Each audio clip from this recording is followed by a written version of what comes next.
Assalamualaikum warahmatullahi ta'ala wabarakatuh. Alhamdulillahi rabbil alamin.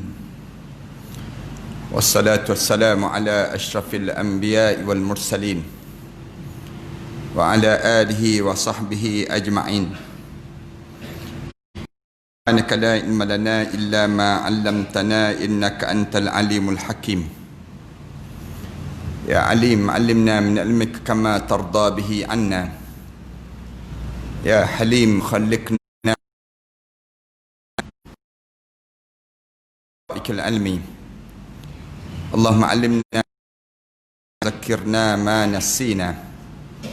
Allahumma yassir wa la tu'assir wa tammim bil khair.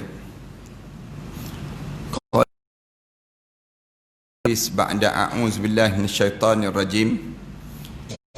Bismillahirrahmanirrahim. الأمانة على السماوات والأرض والجبال أن يحملنها منها وحملها الإنسان إنه كان ظلوما جهولا. Sungguhnya kami telah bentangkan tanggungjawab Islam ini ke atas langit dan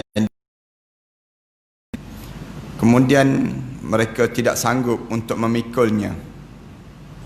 Demikian juga kami bentangkan kepada Bukit Bukau, Gunung Ganang untuk memikul tanggungjawab Islam ini. Wa hamalahal insan. Lalu kami pikulkan tanggungjawab Islam ini kepada manusia. Kana zaluman jahula.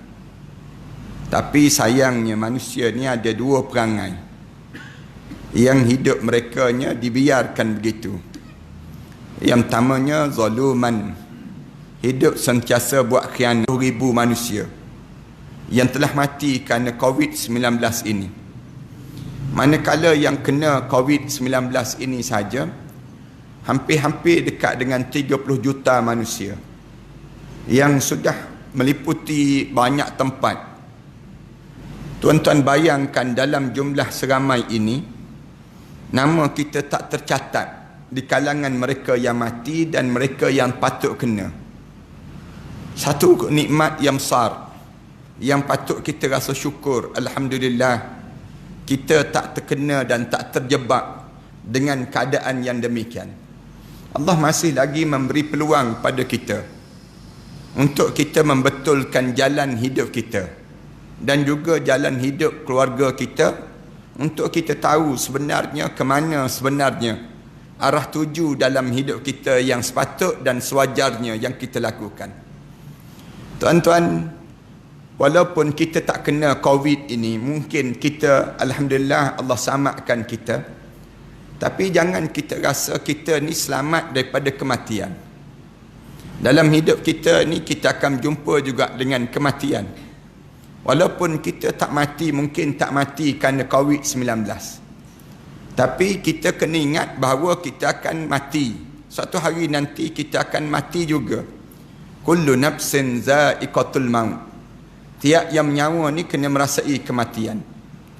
Saya tak bercadang nak cerita tentang kematian malam ini, tapi saya nak sebut, lepas pada mati itu sebenarnya yang perlu kita fikir.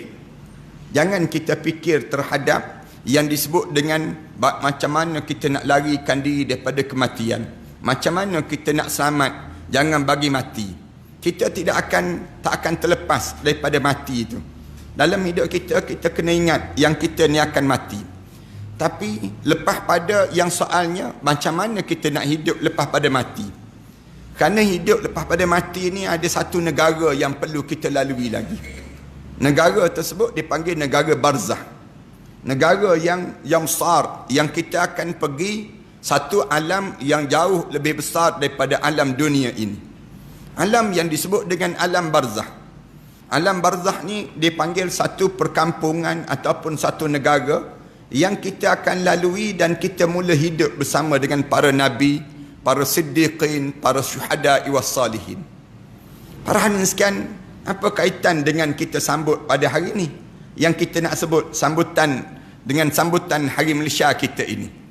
Maknanya, waktu mana kita hidup di dunia ini, kita mesti bersama dengan para nabi dan para siddiqin, para syuhada was salihin. Barulah kita boleh dapat bersama dalam kubur nanti dengan mereka. Kalau kita hidup di atas dunia ini, kita tak bersama dengan para nabi, para siddiqin dan para syuhada was salihin, macam mana kita nak hidup untuk di alam itu, di negara tersebut? Bangun saja kita dalam kubur, kemudian kita akan tak berhenti dengan dalam kubur saja. Kita kena hidup lagi di alam yang keempat yang disebut dengan alam mahsyar. Kita akan hidup di negara mahsyar yang besar lepas pada ini. Kemudian lepas pada tersebut, Allah Subhanahu Wa Taala ajar kita akan hidup lagi satu tempat yang jauh lebih besar daripada semua alam-alam yang kita lalui ini. Di negara apa dia? Sama ada syurga ataupun neraka Allah Subhanahu Wa Taala. Na'udzubillah min dzalik. Para hadirin sekalian, hidup kita di atas dunia ni ada kaitan ke dengan alam depan nanti? Ya, ada kaitan dalam kehidupan kita pada masa yang akan datang nanti. Bagaimana kita nak suruh kita ni hidup biar boleh sampai dalam kubur nanti bersama dengan para nabi? Macam mana kita nak hidup di akhirat nanti dengan para siddiqin, para syuhada was salihin? Macam mana kita nak hidup sampai boleh masuk dalam syurga Allah? Mesti kita hidup di negara kita ini, di dunia kita ini dengan cara nabi dan cara yang dibawa oleh Rasulullah sallallahu alaihi wasallam. Kalau kita tak hidup bersama dengan mereka, nescaya kita tidak akan mampu untuk bersama dengan mereka tersebut di sana nanti. Lalu kita akan tanya, macam mana kita nak suruh kita ni dapat hidup bersama dengan mereka? Walaupun mereka ni dah tinggalkan kita 1400 tahun yang lalu. Jauh dah kita dengan mereka tersebut. Macam mana kita nak hidup dengan mereka waktu mana kita masuk dalam kubur nanti? Kena hidup sebagaimana yang ditunjukkan oleh Nabi Muhammad sallallahu alaihi wasallam. Kita kena hidup dengan cara yang diajar oleh Rasulullah. Salah satu benda yang diajar oleh Rasulullah sallallahu alaihi wasallam apa dia? Bernegara. Hidup dalam keadaan bernegara. Tak boleh hidup seorang-seorang. Kita akan tanya, kenapa kena hidup dengan bernegara? Kita kena hidup dengan negara Islam. Bahasa yang mudahnya, kita kena hidup dengan cara Islam. Kalau kita cari selain daripada Islam, maka kita tidak akan diterima di sisi Allah. Disebut dalam Al-Quranul Karim, wa man yabtaghiral islami dinan falan yuqbala min wa huwa fil akhirati minal khasirin. Siapa yang mencari selain daripada Islam sebagai satu cara hidup dia, sepanjang dia hidup di atas dunia ni, maka dia tidak akan diterima di sisi Allah. Tak diterima bila masuk dalam kubur kejap lagi. Bila kita tidak diterima waktu mana kita bangun di akhirat nanti. Bila kita tidak diterima di sisi Allah, bila kita nak masuk syurga, kita tak boleh masuk syurga. Kerana apa dia? Kerana kita tidak hidup dengan cara Islam. Macam mana nak hidup dengan cara Islam? Kenapa kita perlu hidup dengan cara Islam? Kerana Islam saja satu-satu agama yang diterima di sisi Allah Subhanahu Wa Taala untuk kita hidup di atas dunia sampailah kita ke akhirat Allah Subhanahu Wa Taala. Allah dah ajar dah, innad dina indallahil Islam. Agama yang diterima di sisi Allah hanyalah Islam yang diterima di sisi Allah Subhanahu Wa Taala. Lalu Allah ajar dalam hidup kita, apabila kamu hidup di atas dunia, kamu jangan fikir tentang perut kamu, jangan. Bila kamu hidup atas dunia, jangan fikir tentang keluarga kamu, jangan. Bila kamu hidup di atas dunia, jangan kamu fikir kamu nak kaya banyak mana, kamu nak harta banyak mana, kamu fikir untuk diri kamu, jangan. Tetapi cara kamu fikir, macam mana kamu nak pikul Islam ini, nak bawa Islam ini, nak bawa Islam dalam hidup kita, nak bawa Islam dalam keluarga kita, nak bawa Islam dalam masyarakat kita, dan nak bawa Islam sampai negara kita, bahkan seluruh dunia ini mengecapi nikmat Islam. Macam mana nak suruh dapat benda perkara demikian? Dalam dunia kita sekarang ni, kalau saya nak jawab awal-awal ni, berbohong sangatlah kalau ada orang kata Islam ni tak terlibat dengan politik. Senang cerita. Berbohonglah. Bila kita sambut dengan 16 September ini, hari yang kita sambut ni, menunjukkan perlunya Islam dengan politik, penguasaan politik. Kerana kalau Islam tidak ada politik, tidak ada yang disebut dengan yang dinamakan dengan politik, macam mana kita nak menguasai agama?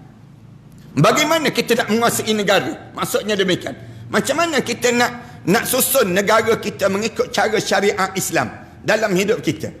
Nabi Muhammad sallallahu alaihi wasallam tatkala mana dia nak membina kota Madinatul Munawwarah, satu negara yang menjadi contoh dalam hidup ini. Nak suruh kita hidup, kalau kita nak bawa Islam seorang-seorang, Rasulullah tak perlu berhijrah ke kota Madinah. Kalau Islam ni untuk individu, tak perlulah Rasulullah pergi ke Madinah. Untuk apa nak pergi ke Madinah? Kalaulah Islam ni untuk individu, kita kata, Ustaz, tak terlibat. Islam ni tak terlibat dengan negara. Islam ni tak terlibat dengan yang namakan dengan politik. Politik suku, agama suku. Setengah orang kita dia berpandangan demikian. Maka tak perlu Rasulullah hijrah ke Madinah. Kerana kalau nak semayang, di Mekah lah paling sesuai untuk semayang. Kalau nak kira puasa, di Mekah lah tempat yang paling sesuai untuk puasa. Kalau nak kira buat haji, Islam ni sekadar haji, maka di Mekah lah yang tempat yang terbaik buat haji. Madinah tak ada kaitan, dia panggil demikian. Lalu kenapa Rasulullah sallallahu alaihi wasallam Rasulullah bergerak juga ke kota Madinah? Setelah mana Rasulullah sallallahu alaihi wasallam berada di kota Makkahul Mukarramah dalam keadaan ditekan oleh yang dinamakan dengan penguasa di kota Mekah itu sendiri. Waktu mana berada di kota Mekah, Rasulullah sallallahu alaihi wasallam dan sahabat-sahabat diuji dengan ujian-ujian yang teruk. Kerana tidak ada kuasa di saat itu. Islam tidak berkuasa. Bila Islam tidak berkuasa, kita baca dalam sejarah bagaimana berlaku pada Bilal bin Rabah. Kala mana dia ditekan dengan batu yang ditindan di atas tubuh badan dia, diseret di atas kerikilan batu yang tajam, ditarik dengan kuda, kemudian tarik tersebut terlentang itu, tersiat kulit Bilal bin Rabah, sehingga tercabut daging-daging di belakang Bilal bin Rabah. Nampak tulang putih Bilal bin Rabah kat belakang. Di waktu itu Bilal sebut apa dia? Ahadun ahad, ahad, ahad, Allah yang esa, Allah yang esa. Baca sejarah bagaimana keluarga Ammar bin Yasir yang direbus hidup-hidup dalam air yang menggelegak. Tuan-tuan boleh baca sejarah yang berlaku demikian. Sahabat-sahabat direbus, keluarga Ammar bin Yasir, Sumayyah diserodok dengan besi yang panas daripada punggungnya. Kerana tidak ada kuasa. Islam tidak ada kuasa. Bila Islam tidak ada kuasa, dia rodok daripada punggung Sumayyah ini sendiri, sehingga tebus di belakang, di tengkuk Sumayyah. Rasulullah boleh sebut apa? Rasulullah mampu buat apa di waktu itu? Rasulullah kata, sabran ali Yasir, fa inna mau'idakumul jannah. Sabarlah wahai keluarga Yasir, aku berjanji dengan keluarga kamu, syurga Allah yang akan diberi oleh Allah dengan kesabaran kamu itu. Lalu sahabat-sahabat datang. Bila orang kafir mula buat pemboikotan ekonomi, tuan-tuan baca dalam sejarah yang berlaku pada Rasulullah bila membawa Islam. Sahabat-sahabat datang berjumpa dengan Rasulullah. Bila orang kafir kata, jangan jual barang kepada orang Islam, jangan beli barang daripada orang Islam, ditampal di kota Mekah itu sendiri, ditampal di dinding Kaabah itu sendiri, sehingga kan Allah menghantar anai-anai untuk mengoyokkan segala yang dinamakan dengan tampalan itu di dinding Kaabah tersebut. Sehingga kan di waktu itu sahabat-sahabat datang tanya Rasulullah, mata nasrullah, bila Allah nak tolong kita? Bila Allah nak tolong kita kan? Bagaimana yang dijanjikan oleh Allah, in tansurullah yansurukum wa yusabbit aqdamakum. Kalaulah Allah boleh tolong kamu, kalau kamu tolong agama Allah, Allah akan tolong kamu. Wa yusabbit aqdamakum. Bukan sekadar itu, Allah akan tetapkan pendirian pada kamu. Sahabat-sahabat datang tanya pada Rasulullah sallallahu alaihi wasallam, mata nasrullah, bila Allah nak tolong kita ya Rasulullah? Kalau sampai sebegini ya Rasulullah, nak makan pun tak boleh, nak beli barang pun tak ada orang nak jual. Bila kita nak jual barang pun tak ada orang nak beli. Sampai peringkat demikian. Bagaimana Rasulullah sallallahu alaihi wasallam nak jaga Islam ini? Bila Rasulullah nak jaga Islam ni macam mana? Rasulullah sallallahu alaihi wasallam terpaksa cari tempat-tempat untuk nak menyelamatkan Islam, membawa Islam ini masuk dalam kemah. Setiap tahun bila masuk dalam bulan Zulhijjah, selama lebih kurang 6 tahun Rasulullah masuk kemah, keluar kemah, dihalau daripada kemah-kemah ini. Rasulullah masuk nak terangkan Islam, kena halau dalam kemah tersebut. Masuk dan masuk keluar ni dalam kemah bertahun-tahun. Dalam keadaan tahun-tahun demikian rupa, Bila 6 tahun lepas pada Islam diterangkan secara sirri. Kemudian lepas pada tersebut Islam diterangkan secara jahri. Dalam keadaan mula-mula peringkat awal Islam sembunyi-sembunyi cerita tentang Islam ni senyap-senyap. Masuk rumah Arqam bin Abi Arqam, dalam sejarah Islam demikian. Pergi jumpa dengan orang bisik. Semayang ni menyorok. Waktu mana semayang? 6 tahun yang pertama, 6 tahun yang kedua, Rasulullah sallallahu alaihi wasallam mula terang-terang bagi tahu tentang Islam. Bila bagi tahu tentang Islam ni, mula keadaan sahabat-sahabat ditekan dan ditekan. Lalu Rasulullah sallallahu alaihi wasallam nak samakan Islam. Rasulullah benarkan sahabat-sahabat pergi ke Hamsyah untuk berhijrah ke Hamsyah. Bila sampai ke Hamsyah, kena ugutan di negara Hamsyah tersebut. Orang kafir Quraisy datang untuk menghalau, untuk pulangkan balik. Lalu mereka pulang balik. Tanya Rasulullah, kat mana lagi kita nak pergi ya Rasulullah? Rasulullah sallallahu alaihi wasallam pergi ke Taif. Tuan-tuan baca dalam sejarah yang berlaku. Saya nak ringkas dia. Malam ni saya tak bercadang nak cerita panjang yang ni. Tapi nak sebutnya Rasulullah pergi ke Taif. Bila sampai di Taif dengan Zaid bin Harithah, anak angkat Rasulullah sallallahu alaihi wasallam, berdua saja bawa Islam ke Taif, mengharapkan penduduk Taif terima Islam. Sampai di Taif, rupa-rupanya orang Taif dah bersedia dengan kanak-kanak dan juga dengan batu-batu untuk dilemparkan pada Rasulullah sallallahu alaihi wasallam. Baling pada Rasulullah sampai pecah muka Rasulullah, sampai berdarah. Air darah Rasulullah ni mengalir. Dalam kitab sirah Ibn Hisham sebut sampai ke tumit kaki Rasulullah sallallahu alaihi wasallam. Dalam satu saat yang panjang, bila Rasulullah lalui saat itu, sampai Rasulullah terpaksa buka baju Rasulullah, basah kuyup dengan darah-darah yang mengalir di baju Rasulullah, sambil Rasulullah memerahkan air darah yang mengalir tersebut di baju tersebut. Rasulullah sallallahu alaihi wasallam mengangkat tangan, doa pada Allah, Allahumma inni ashku ilaika dha'fa quwwati. Ya Allah, aku nak mengadu pada kamu betapa lemahnya tubuh badan aku ni ya Allah. Wa qillati, aku tak ada kekuatan ya Allah. Wa hawani anin nas, hinanya aku pada pandangan manusia ya Allah. Ila man takiluni, kamu nak campakkan aku ke mana ni ya Allah. Ila ba'idan yatajahhamuni, sampai Rasulullah sebut sehingga kan jauh orang-orang mencela aku ya Allah. Begitukah ya Allah? Ataupun kamu nak buat macam mana pada aku ya Allah? Panjang doa ini, bergegar menangis para malaikat Allah. Turun malaikat Jibril. Malaikat Jibril bawa bersama dengan penjaga bukit. Penjaga bukit yang di bumi Taif tersebut, disebut ada Rasulullah. Ya Rasulullah, doa kami menyebabkan kami semua para malaikat menangis melihat bagaimana tanggungan yang kamu tanggung ini ya Rasulullah. Yang menyebabkan, wah ya Rasulullah, ni malaikat penjaga bukit ini datang untuk menghempaskan dan memusnahkan penduduk Taif ni ya Rasulullah. Anda Rasulullah sallallahu alaihi wasallam nak sebutnya di saat tersebut Rasulullah kata hancurkan penduduk Taif. Tak. Rasulullah sallallahu alaihi wasallam sebut, jangan demikian. Aku mengharapkan daripada sulbi-sulbi yang mendengar berita tentang Islam ini datang, daripada sulbi-sulbi itu akan lahir anak-anak yang menerima Islam selepas pada keturunan yang ada ini sendiri. Rasulullah sallallahu alaihi wasallam sebut demikian. Sejarah yang panjang, sehingga kan bila sampai saat sebegitu, yang perlu kita fahami, bila kita hidup di atas, benar apa yang kita kena tanggung? Tanggung Islam. Jangan tanggung keluarga saja. Jangan tanggung yang namakan dengan dalam perut kita saja. Jangan tanggung yang namakan dengan apa dia, lingkungan kita saja. Menanggung Islam dalam hidup ini menjadi satu tanggungjawab di kalangan kita semua. Mesti ada perasaan ini yang disebut oleh Rasulullah sallallahu alaihi wasallam, balighu anni walau ayah, sampaikan daripada aku walaupun satu ayat. Yang maksudnya apa dia? Sampaikan Islam kepada seluruh penduduk manusia ini. Untuk apa dia? Untuk selamat nanti sekejap lagi. Bila masuk dalam kubur, kamu akan selamat. Bila kamu bangun daripada mahsyar, kamu akan selamat dengan Islam. Dengan bila kamu bangun, kamu nak masuk syurga, hanya lesen yang besar yang ada ialah dengan Islam saja. Rasulullah berhijrah sampai ke kota Madinatul Munawwarah.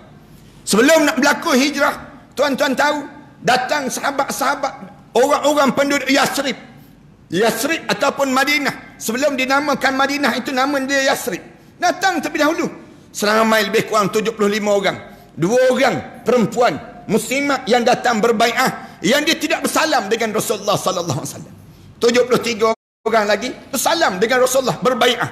Ingat betul-betul bai'ah ni. Bai'ah ni bukan perkara yang biasa-biasa. Siapa yang langgar bai'ah, dia tunggu saat dia. Tunggu saat dia. Bai'ah ni satu perkara yang besar dalam sejarah Islam. Dalam sejarah Islam, dalam hidup. Bila kamu berbai'ah, jangan kamu langgar bai'ah.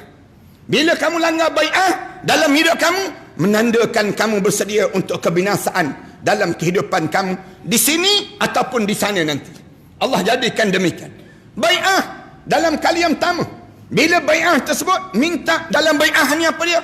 Rasulullah datanglah ke Madinah. Kami akan sanggup berjanji dengan Rasulullah untuk tidak tinggalkan salat. Sanggup untuk tidak berjudi. Sanggup untuk tidak berzina. Sanggup untuk tidak minum arak. Bila bai'ah yang pertama ni, lalu Rasulullah sallallahu alaihi wasallam hantar seorang sahabat, Mus'ab bin Umair, di antara sahabat yang menjadi sejarah yang hebat dalam sejarah Islam. Mus'ab bin Umair ni di antara guru yang pertama yang dihantar oleh Rasulullah sallallahu alaihi wasallam. Bila dihantar kali yang pertama tersebut ke Madinah, dia pergi mengajar. Mus'ab seorang satu-satunya anak orang kaya yang masuk Islam. Bila dia bersama dengan Islam, dia kenal Rasulullah sallallahu alaihi wasallam, sehingga kan waktu mana dia gugur syahid dalam perang Uhud tersebut, Rasulullah menangis. Inilah satu-satunya manusia. Rasulullah sallallahu alaihi wasallam tutup bahagian kepala, nampak bahagian kaki. Bila tutup bahagian kaki, nampak bahagian kepala. Mus'ab bin Umair di antara sahabat Rasulullah sallallahu alaihi wasallam yang Rasulullah mengalir mata. Inilah satu-satu manusia yang sanggup menjual segala-gala apa yang ada dalam hidup dia hanya kerana mengharapkan keredaan Allah Subhanahu wa taala. Wa minan nasi man yashri nafsahu ibtigha'a mardatillah. Ada di kalangan manusia ni, dia sanggup mengorbankan segala-galanya untuk mengharapkan keredaan Allah. Siapa dia? Mus'ab bin Umair. Di antara contoh manusia yang waktu mana dia gugur syahid tersebut, sampai peringkat Rasulullah menangis, teresak-esak Rasulullah menangis. Waktu mana dia bersama dengan Rasulullah, ibu dia tahu, ibu dia tidak Islam ni. Ibu dia sebut pada Mus'ab, wahai Mus'ab, kalau kamu tak kembali balik kepada ajaran datuk nenek moyang kita, nescaya ibu tidak akan makan. Dia sebut demikian. Ibu tak makan, ibu rela minta pujuk-pujuk Mus'ab ni. Dalam keadaan dipujuk-pujuk, Mus'ab bin Umair ni tetap begitu juga. Dia bertahan juga dengan Islam. Lalu ibu dia sebut, ibu tak akan makan, ibu rela mati. Saat mana ibu dia hari yang ketiga, ibu dia tak makan, memang ibu dia buat sungguh. Dan ibu dia sebut, harta benda ni tak akan diberi pada kamu wahai Mus'ab. Harta arwah ayah kamu tak akan diserah pada kamu. Mus'ab kata, saya tak nak harta, saya nak Rasulullah sallallahu alaihi wasallam. Ini Mus'ab, contoh yang mudah. Bila saat mana ibu dia kata, kalau begitu kamu tak nak juga, ibu tak nak makan. Lalu Mus'ab bin Umair, dia tengok ibu dia tak bermain, dia pergi bisik dekat telinga ibu dia. Ibu, kalau ibu memiliki 100 nyawa, hari ni ibu mati, besok ibu hidup kembali, kemudian mati kembali, kemudian hidup kembali, nescaya ibu tidak akan memiliki Mus'ab yang akan kembali pada ajaran agama yang asal. Bahkan Mus'ab akan bersama dengan Rasulullah sallallahu alaihi wasallam. Ni Mus'ab bin Umair radhiyallahu anhu. Dan di antara kaya dia, waktu zaman kegemilangan dia anak muda, dia masuk dalam pasar kota Ukas di kota Mekah itu. Waktu mana dia masuk pasar, orang tak perlu paling Mus'ab bin Umair. Orang tahu ni bau Mus'ab bin Umair. Dia seorang saja memiliki minyak atar yang berharga, yang paling berharga di kota Madinah di saat tersebut. Bauan dia itu saja, dia seorang saja memiliki. Bila dia masuk Islam, dia hilang segala-galanya. Bahkan diceritakan ibu Mus'ab akhirnya memeluk Islam bersama setelah mana doa Mus'ab bin Umair radhiyallahu anhu. Mus'ab bin Umair dibawa datang sahabat, dibawa datang 75 orang pula untuk bai'ah dengan Rasulullah. Bai'ah kali yang kedua tersebut yang menyebabkan di waktu ini Rasulullah sallallahu alaihi wasallam mula mengarahkan sahabat-sahabat ke kota Madinah. Mula bergerak ke kota Madinatul Munawwarah. Bila bergerak ke kota Madinatul Munawwarah, sahabat-sahabat dah mula sampai di kota Madinah. Asas yang paling utama yang Rasulullah bina bila sampai di kota Madinah ni, saya nak sebutnya, yang pertama Rasulullah sedarakan di antara Ansar dan juga Muhajirin. Di antara perkara yang Rasulullah lakukan dalam kontrak sosial yang dilakukan oleh Rasulullah sallallahu alaihi wasallam, Rasulullah mula bina yang namakan dengan yang pertama, sedarakan di antara Ansar dan juga Muhajirin. Saya sebut yang ini di kalangan kita ni tuan-tuan, tuan-tuan kena sedarakan di antara kita. Sama-sama kita ni, ramai di kalangan kita ni tak rasa lagi persaudaraan ini. Antara persaudaraan yang besar yang saya sebut, yang kita boleh buat, ialah mensedarakan orang yang tak boleh baca Quran dengan orang yang boleh baca Quran. Tuan-tuan boleh buat di tempat kita ni. Yang tak boleh baca Quran tu, tolong datang daftar di masjid ni. Bagi tahu pada ahli ijazatan kuasa masjid, saya di antara ahli qaryah yang tak boleh baca Quran. Sebut pada AJK kita. AJK pula umum, tiap-tiap hari Jumaat umum. Mana-mana ahli qaryah yang dah boleh baca Quran, tolong daftar. Yang tak boleh baca Quran, tolong daftar. Bila kita boleh daftarkan yang tak boleh dengan yang boleh, lalu kita sedarakan mereka. Buat majlis kenduri dan sebagainya. Sedarakan orang ni, ketemukan dengan orang ni. Jangan ada seorang pun penduduk sejangkang ini yang tak boleh baca Quran. Datang jumpa dengan AJK Masjid, bagi tahu pada AJK Masjid, saya di antara orang yang tak boleh baca Quran dalam kawasan ini. Lalu jangan jawab, sebenarnya saya pun tak boleh baca juga. Jangan jawab demikian. AJK kena sebut, mari kita sedarakan di antara yang boleh dan yang tak boleh. Rasulullah sallallahu alaihi wasallam, benda yang pertama yang Rasulullah sallallahu alaihi wasallam lakukan bila sampai di kota Madinah, dalam sosial ini, di mana Rasulullah sallallahu alaihi wasallam sedarakan di antara Ansar dan juga Muhajirin. Yang ni Rasulullah sallallahu alaihi wasallam buat terlebih awal. Yang kedua, Rasulullah sallallahu alaihi wasallam bina masjid. Rasulullah sampai saja Rasulullah bina masjid terus. Tak sempat lagi Rasulullah buat rumah. Rasulullah sallallahu alaihi wasallam bina masjid. Dan Rasulullah nak suruh, kenapa bina masjid ini? Alim ulama sebut dengan tujuan untuk memusatkan yang disebut dengan persaudaraan tadi. Persaudaraan kita ni jangan berkelahi sama-sama orang Islam. Kat mana persaudaraan kita yang besar? Di masjid. Bila datang ke masjid, datang berada di masjid, maka kamu jadi di antara satu sama lain hamba-hamba Allah. Tidak ada perbezaan di antara satu sama lain. Segala urusan negara berpusat di masjid. Segala urusan negeri berpusat di masjid. Segala urusan kampung semua berpusat di masjid. Masjid menjadi tempat yang dinamakan dengan pusat bagi kesatuan umat Islam ini sendiri. Yang ni yang kita kena faham. Kekuatan kita. Kekuatan ini cuba dipecahkan oleh musuh-musuh Islam dengan mereka membina masjid dirar. Dia panggil demikian. Masjid dirar ni yang disebut dalam Al-Quranul Karim, khairun.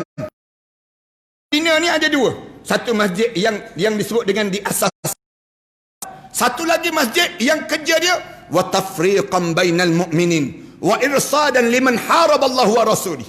Dan orang yang memecahkan di antara orang Islam. Mana-mana masjid yang memecahkan umat Islam, menghilangkan kekuatan orang Islam dan juga menjadikan musuh pada orang Islam, lalu Rasulullah sallallahu alaihi wasallam diarahkan supaya bakar masjid tersebut. Bakar masjid tersebut. Dan Rasulullah sallallahu alaihi wasallam bakar masjid yang dibina oleh puak Yahudi. Di waktu mana dalam proses yang Rasulullah sallallahu alaihi wasallam lakukan ini, masjid ini mesti asas menjadi kesatuan di kalangan orang Islam. Jangan kita sebut di masjid, jangan cerita bab politik disebut. Bila kalian sebut begitu, dia akan pecah di kalangan orang Islam. Yang pecah bila orang Islam tidak menguasai politik. Yang akhir-akhir ni musuh dia sebut demikian. Kalau pergi masjid, jangan cerita bab politik, dia sebut demikian. Tak betul langsung. Pergi masjid lah kena cerita politik Islam. Kena cerita tentang politik yang dibina oleh Rasulullah sallallahu alaihi wasallam. Rasulullah sallallahu alaihi wasallam bina di masjid ini sendiri. Saya ringkaskan saja oleh kerana masa kita cukup terbatas dalam PKP sebegini. Yang ketiga, dibangunkan ekonomi umat Islam. Bila sampai saja di kota Madinah, Rasulullah sallallahu alaihi wasallam tanya. Rasulullah tanya terus. Tanya kat mana pasar dan siapa yang menguasai pasar itu. Lalu mereka jawab, pasar-pasar dimiliki oleh Yahudi. Rasulullah sebut demikian.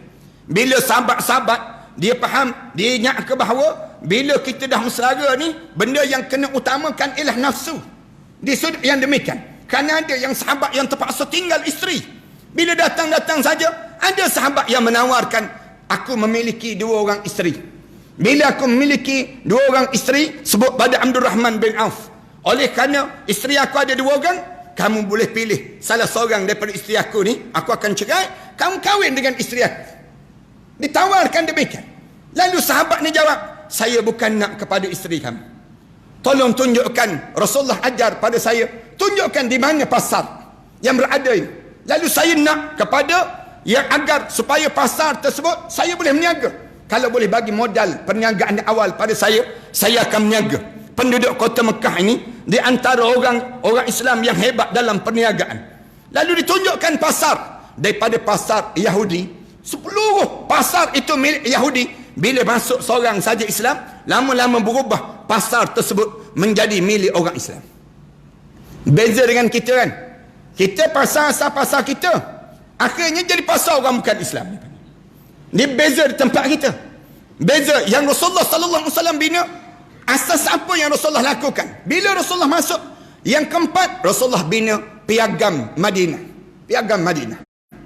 Rasulullah sallallahu alaihi wasallam mula buat kontrak sosial di kalangan ataupun sahifah Madinah. Piagam Madinah ini.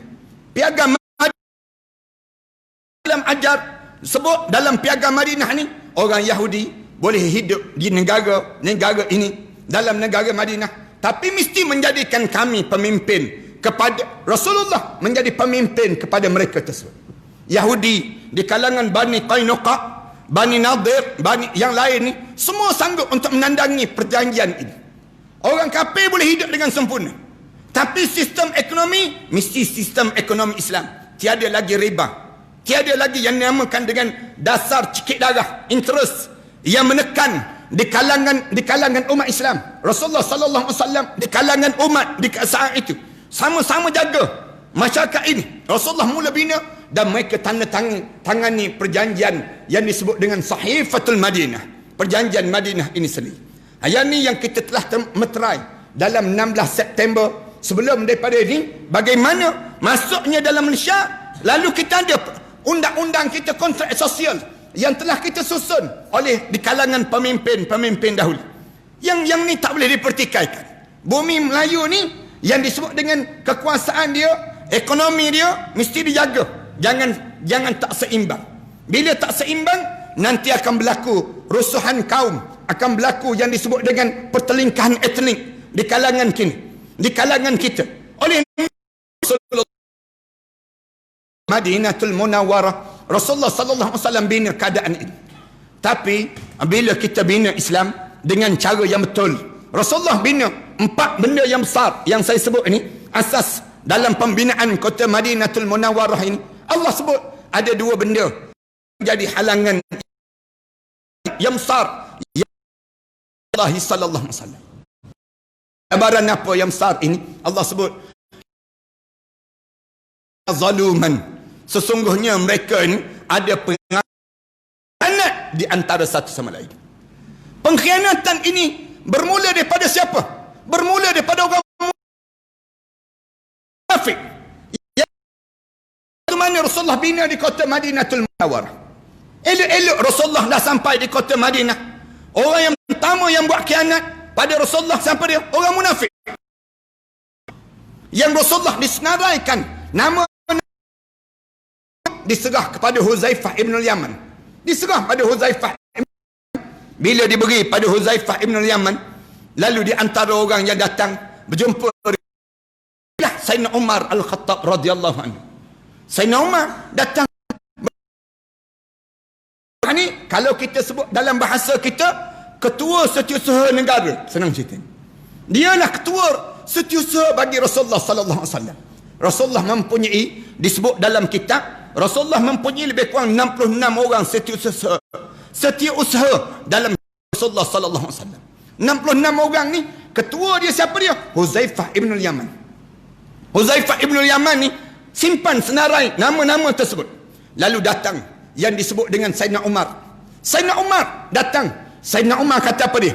Sayyidina Umar tanya Huzaifah, Huzaifah, aku dengar berita bahawa Rasulullah serah nama orang munafik ni. Maka aku nak tanya pada kamu, wahai Huzaifah, ada tak nama Umar dalam senarai tersebut? Sayyidina Huzaifah, kita ni ada berani kita tanya soalan mereka? Kalau kita lah hidup zaman tersebut, Sayyidina Umar, bila Huzaifah tengok Sayyidina Umar, dia sebut terus, ya Umar, kamu ni mertua Rasulullah, kamu ni sahabat yang paling terkanan dengan Rasulullah, kamu ni banyak disebut umban ke dalam api neraka Allah SWT. Huzaifah cerita pada Sayyidina Umar demikian. Orang munafik buat khianat, mula buat khianat menentang Rasulullah sallallahu alaihi wasallam secara diam. Pelik kan? Orang Islam buat khianat pada orang Islam, nama orang Islam tapi buat khianat pada Islam. Ni cabaran yang besar yang perlu kita lalui. Orang Islam tak percaya pada orang Islam, lebih percaya dengan si kafir yang dianggap kafir. Islam yang khianat, dia sebut demikian. Dia boleh sebut kalimah yang demikian. Dia sanggup untuk nak melarikan diri daripada Rasulullah. Siapa yang mengetuai dalam sejarah orang munafik di kota Madinah? Abdullah bin Ubay bin Salul. Abdullah bin Ubay bin Salul ni bukan dia tak kenal Rasulullah, kenal duduk sembahyang di belakang Rasulullah. Kalau Rasulullah sallallahu alaihi wasallam tiada, dia boleh ganti tempat Rasulullah sallallahu alaihi wasallam. Dia sebut sampai tahap demikian. Allah cerita tentang perangai Abdullah bin Ubay bin Salul. Ini sejarah yang berlaku di negara umat Islam di kota. Gambaran yang perlu di sama je. Kita jangan ingat kita ni, maka bila kita baru Islam tak ada orang munafik. Tak ada orang munafik. Orang munafik yang buat khianat pada Rasulullah sallallahu alaihi wasallam. Elok-elok Rasulullah nak pergi perang ke Bukit Uhud tu, dekat pun tuan-tuan naik bas daripada dalam bandar Madinatul Munawwarah dekat Masjid Nabawi tu, nak ke Bukit Uhud tak sampai 15 minit sampai di Bukit Uhud. Abdullah bin Ubay sempat sahabat-sahabat 1,000 orang tu dia boleh pujuk lagi. Dia kata, jom kita balik, jangan, inna buyutana aurah, rumah kita ni tak ada orang nak jaga. Rumah kita ni tak ada orang nak jaga. Kalau kita dengan Rasulullah, nanti kita perang-perang, kita mati. Sia-sia kita dipanggil. Dia boleh pujuk 300 orang boleh berpaling. Dalam masa sebentar, saya minta maaf nak sebut ni, dalam masa yang sekejap saja, 300 orang daripada 1,000 orang, 300 orang ikut yang namakan dengan Abdullah bin Ubay bin Salul. Dalam satu peristiwa yang lain, dia timbulkan fitnah pada Rasulullah sallallahu alaihi wasallam. Fitnah apa dia? Fitnah pada isteri Rasulullah, Aisyah radhiyallahu anha. Cerita tentang mengenai bagaimana kumpulan munafik ni buat fitnah. Sebar bila Sayyidatina Aisyah tertinggal dalam kantung yang diusung tersebut, diusung oleh sahabat-sahabat Rasulullah. Bila balik daripada satu peperangan, dalam keadaan yang balik itu oleh kerana ringan sangat Aisyah, usung dia tu rasa ada dengan tak ada tu sama, dia panggil begitu. Bila Aisyah radhiyallahu anha pergi buang qada hajat, kemudian pulang balik, tengok tak ada dah. Sahabat-sahabat dah usung dah bawa balik dah. Lalu Aisyah radhiyallahu anha duduk di atas batu je. Tak boleh nak buat apa, tunggu je dalam gelap. Rasulullah arahkan seorang sahabat, kerja dia untuk dia berjalan di belakang sekali, untuk dia mengutip barang-barang yang jatuh.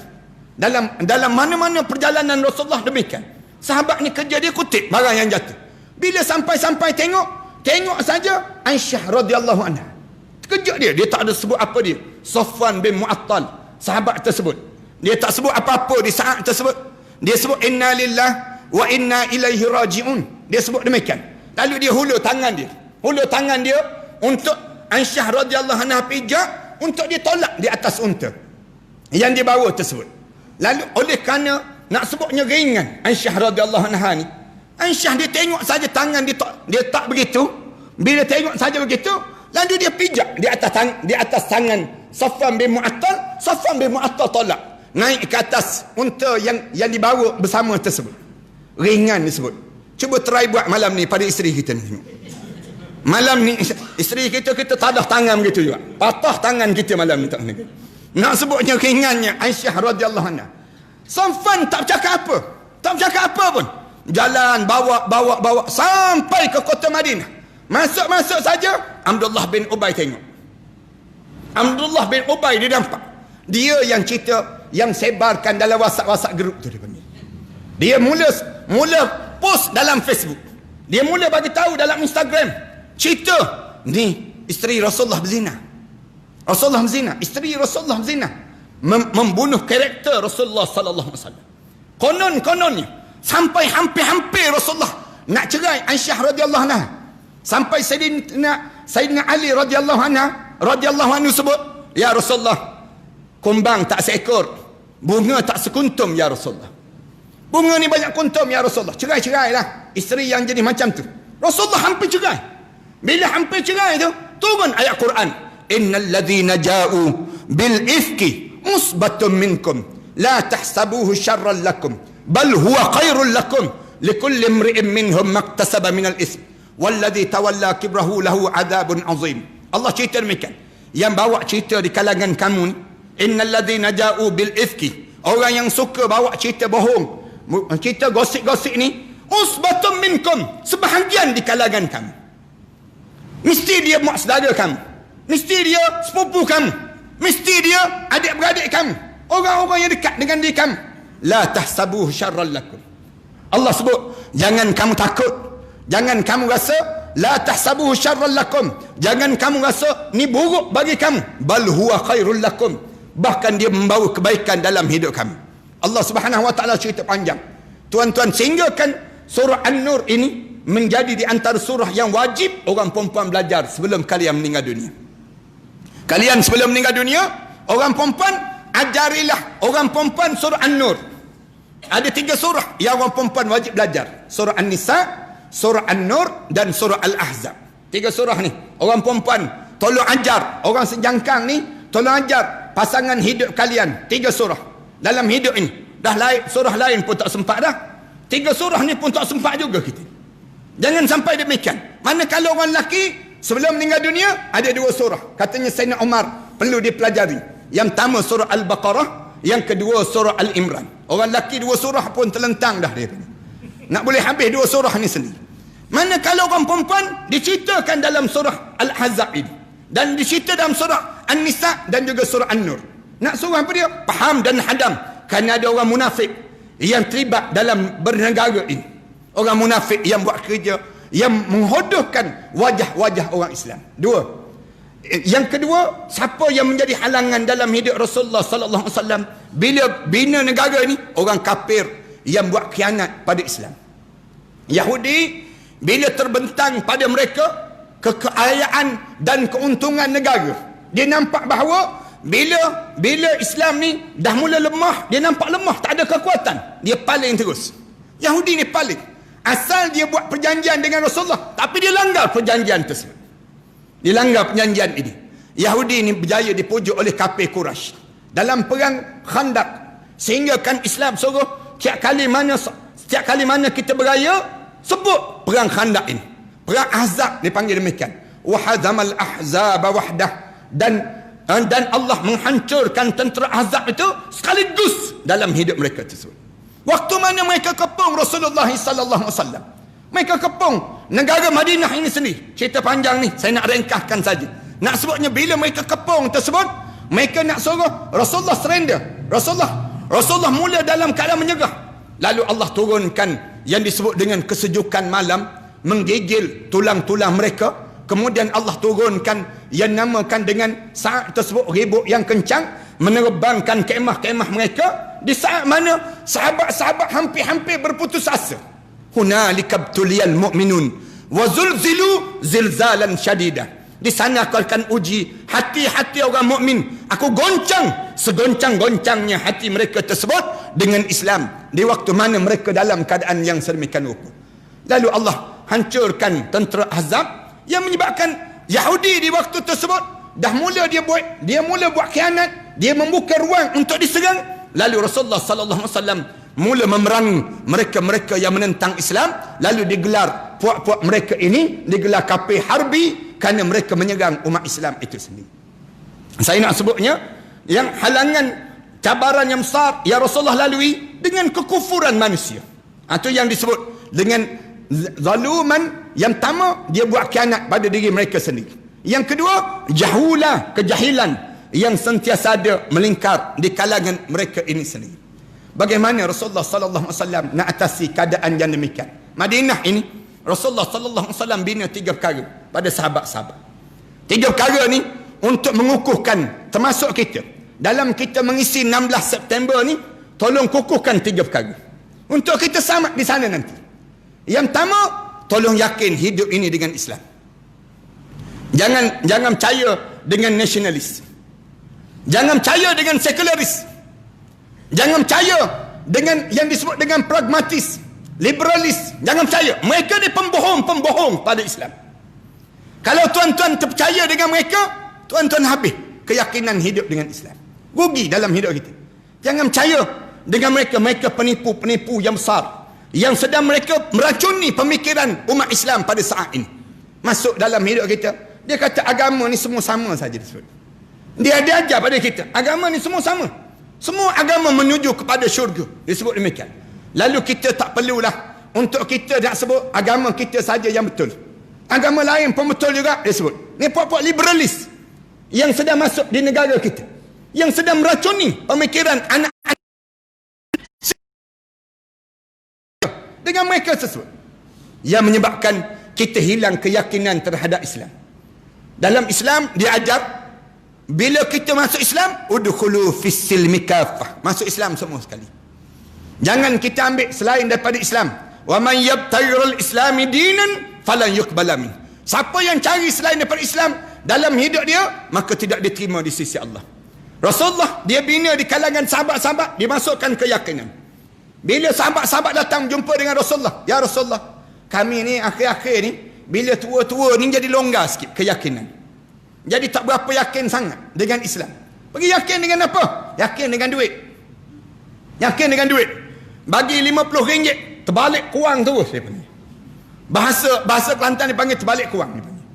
Nak sebutnya, bila bagi sesuatu benda je, tukar terus dalam hidup. Jangan. Hidup ni, wattinu anfusakum. Tetap diri kamu dengan Islam. Jangan kamu cari selain daripada Islam. Siapa yang cari dalam bab ekonomi selain daripada Islam, dia akan menyesal. Siapa yang cari pendidikan selain daripada Islam, dia akan menyesal dalam hidup dia. Siapa yang cari hiburan selain daripada Islam, dia akan menyesal dalam hidup dia. Hanya Islam saja. Kalau orang datang bawa pada kita, kami nak tawarkan insurans ni, insurans begini. Kita tanya, Islamik ke tak Islamik? Islam ke tak Islam? Ni dia ada syariah ke? Yang disebut dengan cara Islam ke cara mana? Dia pun jawab, tak Islami, tak konvensional, tapi untung. Dia sebut demikian. Dia sebut, tapi untung. Kita kata tak. Saya tak fikir untung dunia, saya fikir untung akhirat. Tu dalam hidup kita. Bila kita pergi ke bank, jangan kita tanya, pegawai bank tanya, nak buat loan cara Islami ke cara konvensional? Jangan tanya mana yang untung. Jangan tanya soalan demikian. Bila ditawar dua, cara Islam, cara konvensional, mana yang kita nak? Cara Islam. Sebut demikian. Demikian dalam hidup kita, kebudayaan Islam. Islam tidak menafikan kebudayaan. Islam tidak menafikan yang disebut dengan hiburan. Bila orang tanya, nak berhibur nak? Jom kita berhibur. Kita tanya, macam mana cara? Mari kita ke kelab malam. Mari kita minum arak. Cara kita berhibur. Kita kata bukan demikian. Islam diajar, bila kamu nak berhibur, fasabbih bihamdi rabbika wastaghfirhu innahu kana tawwaba. Cara Islam diajar, bila kamu nak berhibur, bertasbih pada Allah. Fasabbih bihamdi rabbika, bertasbih kamu dengan memuji nama Tuhan kamu. Wastaghfirhu, minta ampun pada Allah. Allah tahu manusia ni, kalau dia nak berhibur, dia nak suruh, dia nak riuh, cara macam mana? Allah ajar takbir, Allahu Akbar, Allahu Akbar, Allahu Akbar, Allahu Akbar. Cuma orang Melayu kita je mendayu-dayu sikit. Bila dia nak berhibur, orang Melayu kita, dia takbir pun mendayu. Allahu Akbar, Allahu Akbar, Allahu Akbar. Itu cara orang Melayu. Mengalir air mata. Mula mengalir air mata. Orang tanya, kenapa mengalir air mata? Anak tak balik, dia jawab. Anak tak balik rupa-rupa. Islam diajar, bila kamu rasa gembira, kamu tunjukkan kegembiraan kamu dengan bertasbih pada Allah. Bertasbih, berzikir dan bertahmid pada Allah. Takbir ni satu cara untuk kita menunjukkan kegembiraan pada Allah Subhanahu Wa Taala. Itu cara demikian dalam Islam. Allah ajar dalam hidup kita. Orang barat tak diajar. Kalau kamu rasa gembira, tepuk tangan, disebut demikian. Itu cara orang barat. Orang barat diajar, kalau kamu rasa gembira, beginilah cara dia. Macam mana cara? Kalau kamu rasa gembira, tepuk tangan. Disebut demikian. Islam dia tak. Islam dia ajar, kalau kamu rasa gembira, kamu bertasbih pada Allah. Bihamdi, dengan memuji nama Tuhan kamu. Dalam hiburan, Islam ajar. Kita bila orang datang pada kita, hiburan Islam dengan hiburan yang disandar pada barat, Islam saja boleh menyelamatkan kita. Ala bi zikrillahi tatma'innul qulub. Bila kamu zikir pada Allah, kamu akan tenang jiwa kamu pada Allah. Bila orang datangkan politik, kita tanya, politik Islam ke politik Machiavelli? Politik yang disebut dengan musuh Islam. Mana ni politik? Politik yang dibawa oleh Rasulullah ke? Politik yang dibawa oleh yang disebut dengan musuh Islam. Biar cerdik kita ni orang Islam. Jangan kita ni terperangkap dengan politik-politik yang dibawa oleh musuh Islam yang tidak ada sumber langsung. Manakala politik Islam disumberkan pada Al-Quran dan disumberkan pada hadis Rasulullah sallallahu alaihi wasallam. Yang ni yang kita ada dalam hidup kita. Siapa rujukan kita? Al-ulama warasatul anbiya. Mesti tengok ulama. Ulama kita ni, ulama berada di mana? Ulama ditunjuk contoh macam mana? Itu cara dalam hidup kita. Jangan kita ejek ulama, jangan. Ada orang kita disebut bukan ulama, tular dalam semak disebut. Sedap disebut, ni penunggang agama. Kita tanya balik, kalau tak tunggang agama nak tunggang apa? Kita tanya. Allah suruh kita hidup dengan agama kan? Dalam hidup kita ni guna agama dalam hidup kita. Segala benda dalam hidup kita ni ikut yang disebut dengan ajaran agama dalam kehidupan kita. Keyakinan hanyalah dengan Islam. Itu cara demikian. Yang pertama. Yang kedua, Rasulullah bentuk sahabat-sahabat pembinaan ibadah kepada Allah Subhanahu Wa Taala. Ubudiyah kepada Allah. Apa dia yang Rasulullah ajar? Sembahyang. Nak suruh kamu rasa diri kamu negara ni nak selamat dengan cara macam mana? Semua rakyat mesti solat. Semua rakyat mesti solat. Kena arahkan orang Islam. Yang kita kena sebut, pemimpin Islam kena sebut. Haram bagi rakyat Malaysia yang tak solat. Haram hukum dia. Dosa besar mana-mana rakyat yang tidak solat. Dosa besar dalam hidup dia. Bahkan ada undang-undang yang boleh menangkap orang yang tak solat. Kerana bila kamu tak solat, kamu jadi jahat. Allah pun kamu lawan. Allah pun kamu lawan. Manusia lagi kamu lawan. Bila kamu solat, artinya kamu sudah ada pengabdian diri pada Allah dalam jiwa kamu. Ini yang dibina oleh Rasulullah. Rasulullah suruh kita jaga salat. Salat sampai mana? Salat sampai khusyuk. Biar kita jadi semakin dekat dengan Allah. Rasa nikmat diajar oleh Rasulullah pada sahabat-sahabat. Sehingga kan dengan salat terbuka kota Konstantinopel. Dengan salat sampai terbuka yang disebut dengan Selat Gibraltar. Dibuka Cordova yang hebat dalam sejarah umat Islam. Salat menjadikan kekuatan dalam hidup. Jangan tinggal salat. Bila kalian tinggal salat, kalian meninggalkan segala keuntungan dalam hidup. Satu disebut hayya 'alas salah, hayya 'alal falah. Dalam banyak-banyak bila azan tak disebut hayya 'alas saum, tak disebut hayya 'alal hajj, tak disebut, tapi hayya 'alas salah. Semayang je. Disebut semayang jadi asas. Bila kamu tinggalkan salat, kamu meruntuhkan kekuatan yang ada. Rasulullah sebut, man aqamas salah faqad aqamad din. Siapa yang mendirikan sembahyang, dia sedang mendirikan agama dalam hidup dia. Wa man tarakaha faqad hadamad din. Siapa yang meninggalkan salat, dia sedang menghancurkan agama dalam hidup dia. Rasulullah bina salat. Kemudian yang kedua, Al-Quran Karim. Dalam ibadah mesti boleh baca Quran. Dalam saya nak sebut banyak kali ni, orang Islam jangan tak boleh baca Quran.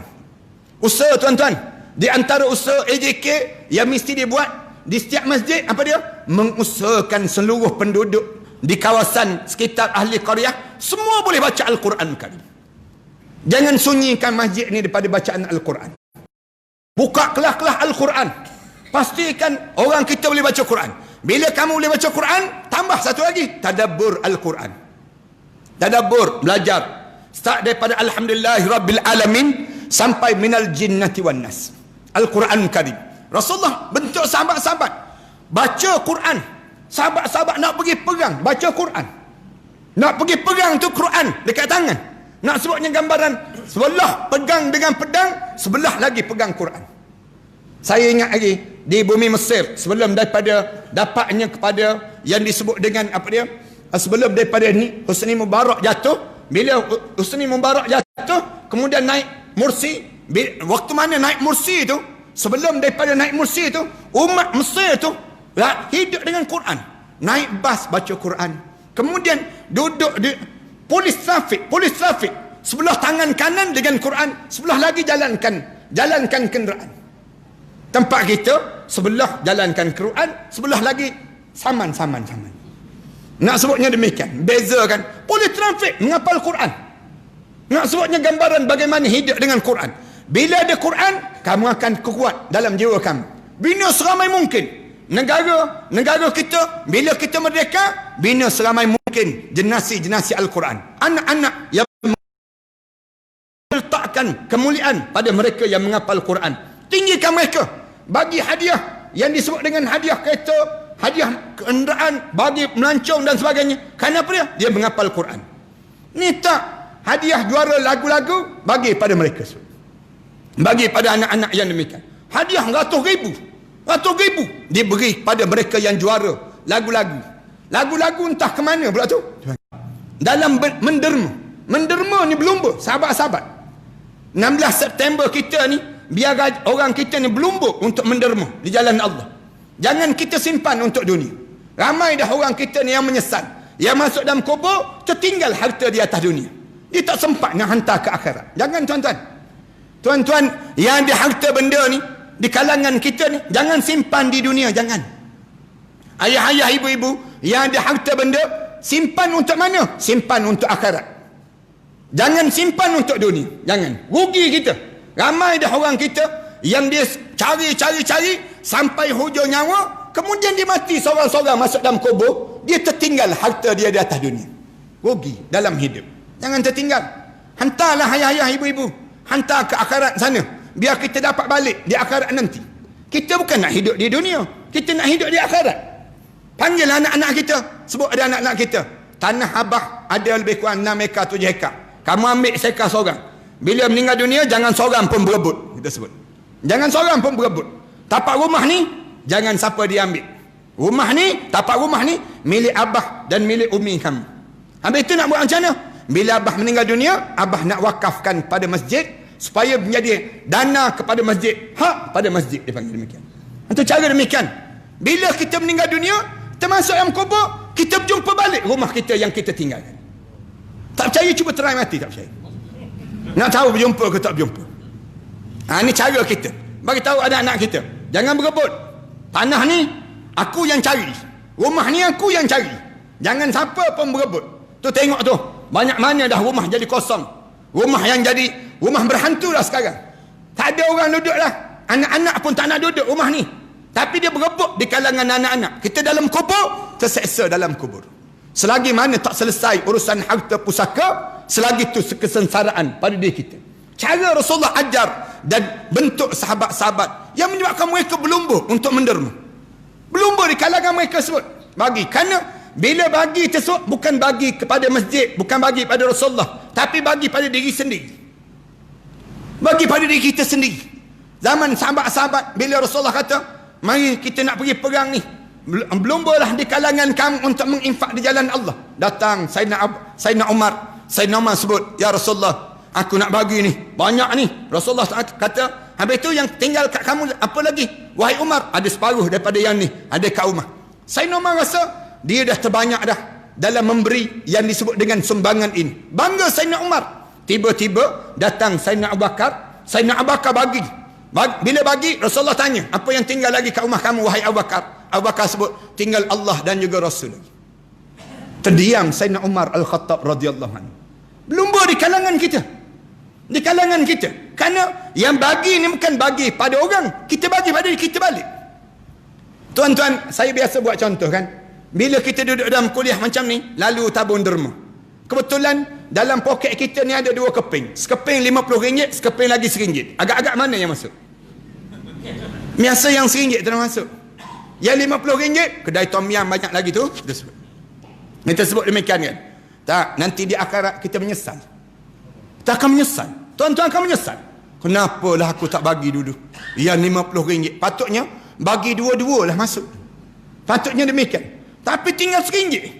Jumpa di akhirat tu tengok RM1. Allah, RM1. Kita jadi Rasa kita penyesalan yang tak sudah. Dalam hidup kita ni, berlumba untuk memanfaatkan kerja Islam. Jemaah Islam. Tanya jemaah Islam, apa lagi yang perlu? Tanya pemimpin Islam, apa lagi yang perlu kita boleh tolong untuk kerja-kerja agama ini sendiri. Melalui harta benda. 2. Yang ketiga, Rasulullah sallallahu alaihi wasallam bentuk yang ketiga yang disebut dengan akhlak yang saleh. Akhlak peribadi. Rasulullah bina sahabat-sahabat membentuk akhlak. Akhlak apa dia? Akhlak ahli syurga. Menjadi akhlak ahli syurga.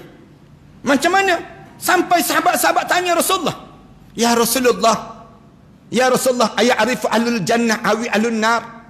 Boleh tak kita kenal orang tu ahli syurga ke orang tu ahli neraka di dunia ni lagi, ya Rasulullah? Rasulullah jawab, qala na'am. Rasulullah jawab, ya, boleh kita kenal di dunia ni lagi. Lalu sahabat tanya balik, falimadha ya'milul amilun? Buat apa lagi kita beramal, ya Rasulullah? Kalau dah tahu dah orang ni ahli syurga, orang ni ahli neraka, ya Rasulullah. Tapi jangan pula kita ni lepas pada ni kita tengok kawan-kawan kita, aku tengok muka kau ni neraka je, kita sebut. Jangan sebut demikian. Tapi nak sebutnya, sahabat-sahabat tanya Rasulullah, boleh tak kita kenal orang ni ahli syurga ke orang ni ahli neraka? Lalu sahabat-sahabat dijawab oleh Rasulullah, ya boleh. Lalu sahabat-sahabat tanya, buat apa lagi kita beramal, ya Rasulullah? Kalau dah tahu dah orang ni ahli syurga ke orang ni ahli neraka di dunia ini lagi. Rasulullah jawab, kulli ma yusiru khuliqalah. Rasulullah jawab, setiap orang ni Allah akan permudahkan jalan mana yang dipilih dalam hidup dia. Wa hadainahun najdain. Kami bagi 2 jalan dalam hidup orang manusia ni sendiri. Fa alhamha fujurha wa taqwaha. Aku ilhamkan pada manusia ni 2 jalan dalam hidup dia. Dia nak kepada syurga ke dia nak kepada neraka. Tiap-tiap hari ni kita sedang memilih, berlatih untuk mengundi. Senang cerita, berlatih untuk mengundi. Mengundi apa dia? Nak masuk syurga ke nak masuk neraka? Dalam hidup kita, famu'tiquha au mubiquha. Sama ada kamu nak merdekakan diri kamu ataupun kamu nak mengumbankan diri kamu dalam neraka Allah. Orang mencuri, dia tahu ke mencuri ni jahat, dia tahu mencuri ni jahat. Bukti dia, kalau dia curi barang orang, dia bawa balik, kemudian lepas dia bawa balik simpan kat rumah dia, orang lain datang mencuri balik barang yang dia curi tadi. Dia mesti marah. Natang mana curi barangku dia? Dia letih-letih mencuri, tiba-tiba orang datang curi barang dia. Dia marah. Tuan-tuan, dalam hidup orang yang buat jahat ni dia tahu dia buat jahat. Maknanya jahat dia tadi bawa ke neraka Allah. Manakala kita buat baik, kita tak pernah pun rasa menyesal dengan benda yang kita buat baik. Tuan-tuan rasa menyesal ke tuan-tuan buat benda yang baik dalam hidup? Tak menyesal. Dalam hidup orang mukmin, kerana walaupun kita tidak dibalas oleh manusia, Allah akan balas ganjaran dalam hidup kita. Tuan-tuan, bila tuan-tuan senyum pada orang, orang tak senyum pada tuan-tuan, tuan-tuan jangan marah. Jangan marah dalam hidup kita. Bila orang senyum, kita senyum pada dia, dia ludah pula. Dia ludah. Kita pun sambung senyum kita. Aku bukan senyum pada engkau pun, aku senyum pada aku sendiri. Kita sebut demikian. Bukan kita kisah pun dengan dia. Yang penting kita buat benda yang baik. Manakala dia buat benda yang jahat, itu dosa dia tanggung. Manakala kita meneruskan kerja-kerja kebaikan dalam hidup kita. Ini nak sebut gambaran kita nak letak kita ni ahli syurga ke kita ahli neraka. Lalu Rasulullah ajar, macam mana kamu nak suruh kamu dapat jadi akhlak yang baik dalam hidup. Kamu tengok, yang pertama kamu jaga hubungan kamu dengan Allah. Yang kedua, jaga hubungan dengan Allah ni sampai orang tengok kita ni ahli syurga lah. Kita berjalan, orang tengok, ahli syurga dah dia ni. Berebut datang masjid, duduk saf yang pertama. Berebut membaca Al-Quran. Berebut dalam hidup kita ni. Kalau orang datang nak cerita pada kita, kamu tahu tak siapa juara Gegar Waganza, misal contoh. Kita kata, saya tak nak dengar lah. Tak nak dengar cerita tersebut. Cerita 7 hari mencintaiku, tak nak dengar. Tak nak dengar. Saya pun tak nak dengar juga. Dalam hidup kita, habis nak dengar cerita apa? Saya nak dengar, saya ni ahli syurga ke saya ni ahli neraka. Tanya kawan-kawan kita. Jumpa dengan anak-anak yang kecil, tanya, anak, cuba tengok muka pakcik ni, ada harapan tak pakcik masuk dalam syurga Allah? Tanya isteri kita dalam hidup kita. Tanya isteri kita, pergi duduk jauh-jauh sikit daripada orang lain, pergi tepi-tepi longkang biar romantik sikit. Tanya satu soalan pada isteri kita. Yang cuba tengok muka abang. Kalau abang meninggal dunia, gamak-gamak besok abang dalam syurga tak? Biar isteri kita memandang atas bawah. Susah juga bang, katanya isteri kita. Nak masuk syurga macam mana? Subuh 7.30 esok. Nak masuk syurga macam mana? Quran pun tak khatam-khatam lagi. Nak masuk syurga macam mana? Badan kita ni terbaring je, jenazah kita tu, isteri kita memandang jauh-jauh je. Tak lepas orang tua ni. Amalan apa yang kita ada, yang kita jangka kita boleh menghadap depan Allah? Hubungan kita dengan Allah. Saya nak sebut, ayah-ayah, ibu-ibu, kalian umur 60 tahun, berpakaianlah pakaian ahli syurga. Bercakaplah dengan cakapan ahli syurga. Kemudian dalam hidup kita jangan cakap lagi tentang urusan dunia. Dunia ni tak ada apa dah pada kita. Belajarlah untuk kita meninggalkan dunia sedikit demi sedikit, untuk kita berkejaran untuk mendapatkan akhirat Allah. Ni dalam hidup kita ni dia panggil demikian. Yang dalam masa yang pertama, jaga hubungan kita dengan Allah. Yang kedua, jaga hubungan kita dengan mak ayah. Rasulullah ajar sahabat-sahabat, jaga hubungan dengan mak ayah. Jangan kalian singgung hati mak ayah. Saya nak sebut pada orang lelaki, terang kalian. Saya nak sebut orang lelaki kita ni, ramai mana di kalangan kita sedang mengguris hati mak ayah kita. Buktinya, kita rasa sendiri terhadap anak lelaki kita sekarang. Anak lelaki kita terasa hati tak dengan dia? Tengok bagaimana yang dilakukan. Kenapa anak lelaki kita buat begitu pada diri kita? Kita kan pernah buat begitu pada mak kita, ayah kita kan dahulu. Benda yang sama je ya Allah lakukan dalam hidup kita sekarang. Anak-anak kita bercakap kasar dengan kita. Kenapa anak-anak kita bercakap kasar dengan kita? Kerana kita bercakap kasar dengan mak ayah kita kan. Wahai orang lelaki, bila kalian menguris hati kedua ibu bapa kalian, kalian jangan harap kalian akan dapat syurga Allah Subhanahu Wa Taala. Jangan harap. Allah pesan dah, fala taqul lahumma uffin. Jangan cakap depan mak ayah kamu. Wala tanharhuma. Jangan kamu tengking kata-kata mak ayah kamu. Wa qul lahumma qawlan karima. Kamu cakap dengan mak ayah kamu dengan cara lemah lembut kan? Dalam hidup ni. Kamu cakap dengan mak ayah kamu kasar kan? Habis kamu lemah lembut dengan siapa? Lembut orang lelaki dengan siapa? Dengan isteri kamu.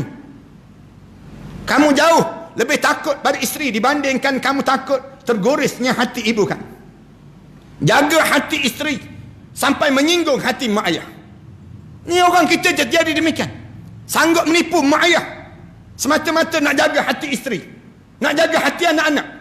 Tipu mak ayah dalam hidup. Sampai demikian di kalangan kita hari ini. Ni yang sedang dialami di kalangan masyarakat kita hari ini. Takutnya dengan isteri. Istilah orang-orang kita kata takut bini, dia panggil demikian. Dalam hidup, saya nak pesan pada orang perempuan, kalian janganlah berkasar dengan suami kalian. Janganlah kalian angkat suara di hadapan suami kalian. Bila kalian angkat suara di hadapan suami kalian, hancur lebu amalan-amalan kalian yang kalian lakukan. Jangan angkat suara. Bila kalian angkat suara, mula-mula kahwin, angkat suara. Sampai hari ni, tak berhenti lagi angkat suara. Apa benda yang terkesan dalam hidup seorang lelaki? Dia jadi takut dengan isteri. Dalam tak sedar dia takut dengan isteri dia. Dia jadi takut dengan isteri. Ni kebanyakan di kalangan kita berlaku demikian. Kenapa diam semua ni? Macam pernah kena aja. Nah sebutnya, kita ni dalam hidup kita, dalam tak sedar, kita jaga isteri kita. Mak kita, ayah kita, mak ayah kita, mak mentua, ayah mentua, kita tak jaga langsung. Kita rela suruh orang lain jaga mak ayah kita. Rela kita upah orang lain nak jaga mak ayah kita. Yang kita tak boleh jaga. Yang kita ni kenapa kita tak boleh jaga? Tak malu ke kita depan Allah nanti? Nak jawab pertanyaan-pertanyaan di hadapan Allah.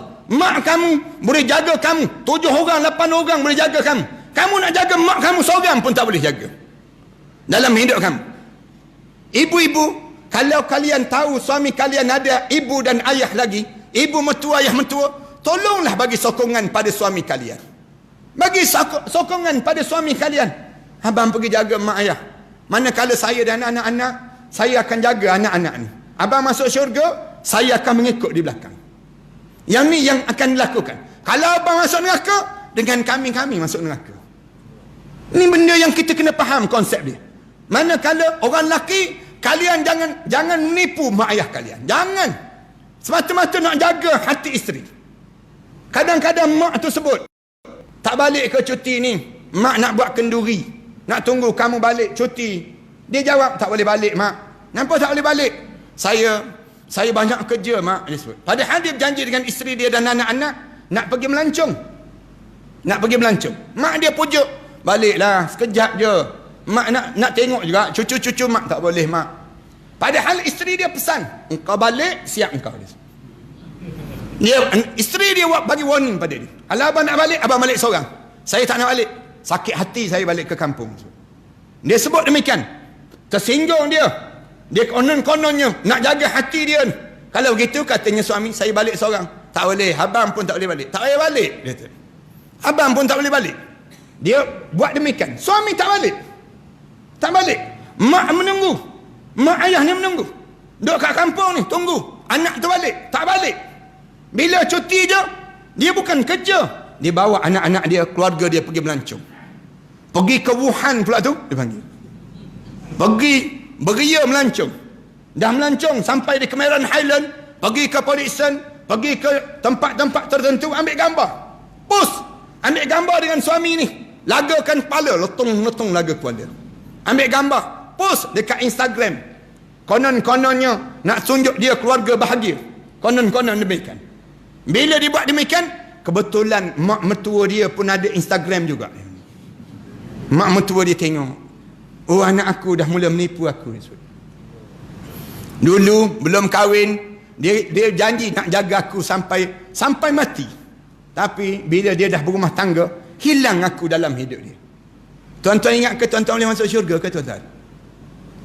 Bila tuan-tuan meninggal dunia, ibu dan ayah tak reda pada kita. Rasulullah ajar, pembinaan negara mesti keluarga yang misali, mesti keluarga yang contoh, bukan keluarga yang hancur berantakan dalam kehidupan ini. Ni keluarga Islam. Keluarga Islam mementingkan menjaga kekeluargaan. Yang siapa urutan dia? Mak ayah yang besar. Kemudian isteri pula dengan suami. Jangan cakap kasar dengan suami. Jangan angkat suara depan suami. Bila tengking suami, sehinggakan suami jadi takut. Dengan isteri jadi takut. Saya berhadapan dengan kawan-kawan yang bila kita tengah-tengah minum air tu, kadang-kadang bunyi telefon tu, kering telefon tu, dia tengah minum air tu, terjatuh gelas tu. Nyatuh gelas. Kata, kenapa? Isteri saya telefon, Ustaz, dia sebut. Isteri saya telefon. Ya kau, kata. Ni, Ustaz tengoklah sendiri nama dia ni. Dia tunjuk ni, nama apa? Dia tulis, Lang Sui, dia tulis tu. Lang Sui terus. Nak sebutnya dia takut sungguh lah. Dia tak demikian. Nak sebut, yang setengah tu letak dengan apa di singa lapar, dia tulis. Macam-macam gaya dia tulis nama isteri dia.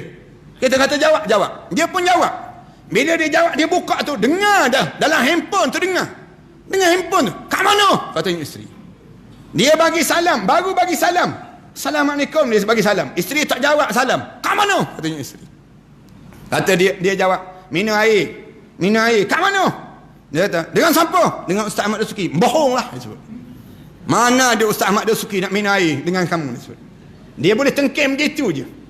Kita dengar, Ustaz dengar sendiri tu. Ustaz dengar sendiri tu. Katanya isteri dia, bila nak lambat lagi nak balik ke? Sikit-sikit lagi balik lah. Tak, sekarang juga balik. Balik, katanya isteri. Balik terus dia. Ketua kampung pula tu dia. Nak sebut. Tua kampung pun takut bini dia panggil. Nak gambar, bukan kampung ni lah, kampung lain. Jangan salah anggap pula lepas pada ni tengok nak muka ketua kampung. Cuma nak sebutnya gambaran bagaimana kita hilang kekuatan sebagai seorang mukmin. Jangan begitu dalam hidup. Dalam masa yang sama, tolong jaga akhlak dengan jiran-jiran. Jangan pelai dengan jiran-jiran. Jiran-jiran kalian, kita ni, jangan tak bertegur siapa. Jangan berebut tanah di antara satu sama lain. Jangan saling sakit menyakitkan hati di antara jiran dengan jiran. Kalian jaga yang ni. Jangan di kalangan kita, bila kita bermasyarakat, tiba-tiba kita saling sakit menyakitkan hati di antara satu sama lain. Jangan. Berjiranlah sehingga kita ke syurga Allah Subhanahu Wa Taala. Jangan kita berjiran sehingga kan kita ni di dunia pun kita dah berpecah, masuk dalam kubur lagi kita pecah. Pujuk jiran-jiran kita, jom mari kita datang masjid. Saya tak nak saya seorang masuk syurga, saya nak kita bersama ke dalam syurga Allah. Jom mari kita dengar kuliah, ajak jiran-jiran kita. Jangan berhenti mengajak mereka. Sampai bila kita kena berhenti? Sampai kita mati. Selagi mana kita tak berhenti, selagi itulah kerja kita dalam membangunkan ummah ini sehingga 16 September ini menjadi sejarah yang besar pada kita dalam hidup kita, mengubah landscape suasana masyarakat kita menjadi masyarakat yang disebut dalam Al-Quran baldatun tayyibatun wa rabbun ghafur, bumi yang penuh dengan tayyibah, benda-benda yang baik, dan keampunan Allah mencurah-curah turun. Saya harap sejangkang ini menjadi contoh yang mudah. Allah jadikan semua yang hadir malam ni di kalangan ahli syurga Allah SWT, sehingga kan kita dipanggil untuk berada dalam syurga, bersimpuh di sisi Nabi Muhammad. Mudah-mudahan Allah kurniakan nikmat demikian. Aku qouli hadza astaghfirullah li wa lakum. Wassalamualaikum warahmatullahi taala wabarakatuh. Tuan-tuan, sebelum kita baca doa ni, kat luar nanti ada kitab yang saya karang, kitab persiapan menjelang kematian. Yang ni satu kitab yang penting sangat. Saya pernah sebut dah kat sini sebelum daripada ni. Dalam ni ada doa yang Rasulullah ajar macam mana kita nak suruh selamat bila kita dekat nak mati. Kemudian dalam PKP baru ni saya keluarkan satu lagi kitab. Yang ni saya rasa orang sejangkang belum lagi memiliki ni. Macam mana nak kita nak dapatkan kematian husnul khatimah. Tuan-tuan tolong ajar pada keluarga kita, bagi tahu pada anak-anak kita. Kalau ada ustaz-ustaz yang hadir malam ni, ustazah yang hadir malam ni, kalian hadam betul-betul, nanti kalian ajar pada masyarakat tentang bagaimana kita nak suruh kita dapat yang disebut dengan kematian husnul khatimah di kalangan kita. Dan yang terbaru ni, saya karang kitab ni baru malam ni saya umum ni. Ini di antara kitab Quwwatul Nufus ataupun Quwwatun Nufus, kekuatan makanan jiwa bagi orang mukmin. Kita ni nak suruh kita jadi kuat dalam diri kita, energi kita, tenaga kita kuat. Saya susun wirid-wirid ataupun doa-doa bila kita berhadapan dengan ujian-ujian dalam hidup kita ni. Dalam kehidupan kita ni banyak sangat keadaan-keadaan yang kita lalui. Ni malam ni baru kali pertama ni saya lancarkan di masjid ni, sempena dalam keadaan suasana kita ni untuk kita nak kuatkan jiwa kita. Kemudian di luar sana juga saya karang beberapa buah kitab lagi. Kitab bagaimana untuk ke syurga Allah. Kemudian saya karang lagi kitab ni, Syurga Ganjaran Terindah. Di antara kitab-kitab yang saya baca, saya tulis, kemudian saya baca balik. Rasa nikmatnya untuk kita tak sabar-sabar untuk berada dalam syurga Allah Subhanahu Wa Taala. Saya karang beberapa lagi buah kitab, termasuk Ud'uni. Ni doa-doa yang saya kumpulkan daripada koleksi doa dalam Al-Quran, mengikut surah. Surah Al-Imran, surah At-Taubah, surah-surah yang ada ni ada doa yang Allah ajar.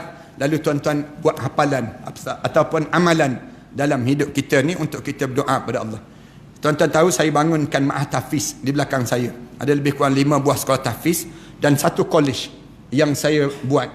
5 buah ni untuk pelajar yang menghafal Quran. College ni bila habis 30 juzuk Al-Quran, sambung peringkat college. Saya jadikan demikian. Mereka belajar Sunan Sittah, belajar hadis Riyadus Salihin, mereka belajar hadis Arba'in, matan Arba'in, kemudian mereka hafal pula hadis-hadis, masuk dalam peringkat college. Saya jadikan demikian.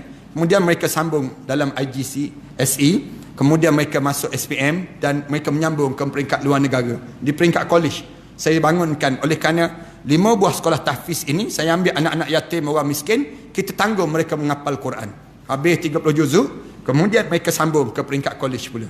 Itu saya lakukan demikian. Alhamdulillah setakat ni pelajar-pelajar yang dalam keadaan susah kita tanggung. Seorang sebanyak lebih kurang 3,500 ringgit. Untuk 5 buah sekolah tahfiz ni, saya memerlukan lebih kurang 400,000 sebulan bagi membiayai mereka. Setakat ni alhamdulillah Allah jadikan pada diri saya dan sahabat-sahabat mampu untuk meneruskan mereka belajar ini sendiri. Dah 10 tahun dah saya bangunkan demikian. Satu lagi saya tolong di selatan Thailand, di mana bila di selatan Thailand tu bapa mereka ditembak mati, saya ambil anak-anak tersebut, kemudian saya tanggung mereka menghafal Quran. Asalnya pelajar 22 orang, sekarang ada 600 lebih pelajar. Tiap-tiap bulan saya hantar dana lebih kurang 30,000, 40,000 sebulan bagi membiayai mereka di selatan Thailand tersebut. Macam mana cara saya buat? Saya suruh mereka bela lebah. Lebah tersebut hasilkan madu. Madu tu mereka letak depan mereka berdoa pada Allah. Mereka membangun tahajud malam, mereka sujud doa pada Allah, mereka hantar ke Shah Alam. Saya gunakan untuk perubatan Islam. Orang yang kena sihir, saya kata minum air madu. Minum tu muntah, keluar benda yang pelik-pelik. Ada yang kena kencing manis teruk, dia minum madu, turun kadar gula dalam darah dia. Kemudian ada, saya pernah kena batu karang sekali. Saya minum air madu, keluar batu karang tersebut. Betul lah dalam hadis Rasulullah sebut, alaikum bil asal, biasakan hidup kamu dengan makan madu. Tuan Rasulullah ajar pada kita demikian. Dan bila saya buat di situ, di Syekh 8 tersebut, datang yang mengadu tu ustaz, mengadu untuk perubatan Islam. Saya buat, kalau tuan-tuan ada yang kena sihir, kena gangguan dan sebagainya, tuan-tuan datang, cuma je. Saya tak ada bayaran apa-apa pun. Saya beli bangunan, saya wakafkan. Tuan-tuan datang supaya tidak syirik pada Allah Subhanahu Wa Taala. Saya jadikan demikian. Ada orang kita dia pergi ke Darus Syifa, Darussalam, banyak daru ni. Salah satu Darut Tibbun Nabawi. Saya bangunkan demikian. Nak suruh orang kita jangan syirik pada Allah. Orang kita ni bila datang mengadu, ustaz, malam-malam mimpi air, mimpi menyusu bayi, kemudian bangun tidur ada lebam-lebam, kemudian kadang-kadang mimpi rumah lama, gigi bunyi malam-malam, tidur bunyi kak gigi. Apa benda ni ustaz? Dia tanya saya. Saya kata ni gangguan saka. Ini di antara tanda-tanda gangguan saka. Gangguan saka ni masalah. Tapi kalau kena gangguan pusaka, tak masalah langsung lagi. Gangguan saka ni, dia akan melarat. Dia jadi bosan, dia jadi perasaan, jadi tak menentu. Saya ambil minyak zaitun, habatus sauda, saya bentukkan bentuk lotion macam ni. Tuan-tuan ambil lotion ni, tuan-tuan sapu kat belakang. Malam-malam nak tidur, sapu sikit je. Jangan banyak hangat. Kemudian, sapu dekat sendi-sendi. Sendi-sendi kita ni sapu. InsyaAllah, mudah-mudahan selawat pada Rasulullah, mudah-mudahan hilang gangguan saka yang melanda pada diri kita ni sendiri. Kalau tuan-tuan tak boleh yang lain tu, tuan-tuan tolong ambil pamphlet ni je lah. Pamphlet yang ada ni, tuan-tuan pergi mana-mana bank, tuan-tuan berdiri depan mission bank tu, semayang sunat istikharah dulu sana. Nak infak ke tak infak, nak derma ke tak derma. Ini saya harap supaya kita akan berpanjangan pahala-pahala kita, niat untuk arwah ayah, arwah mak dan sebagainya. Bismillahirrahmanirrahim. Alhamdulillahirabbil alamin. Wassalatu wassalamu ala rasul amin wa ala alihi wa sahbihi ajma'in. Rabbana iftah bainana wa baina qaumina bil haqq wa anta khairul fatihin. Rabbana zalamna anfusana wa illam taghfir lana wa tarhamna lanakuna minal khasirin. Rabbana atina fid dunya hasanah wa fil akhirati hasanah wa qina adzaban nar. Walhamdulillahi rabbil alamin.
محمد رسول الله عليه صلاة الله وآله والأحبة لا إله إلا الله محمد رسول الله عليه صلاة الله وآله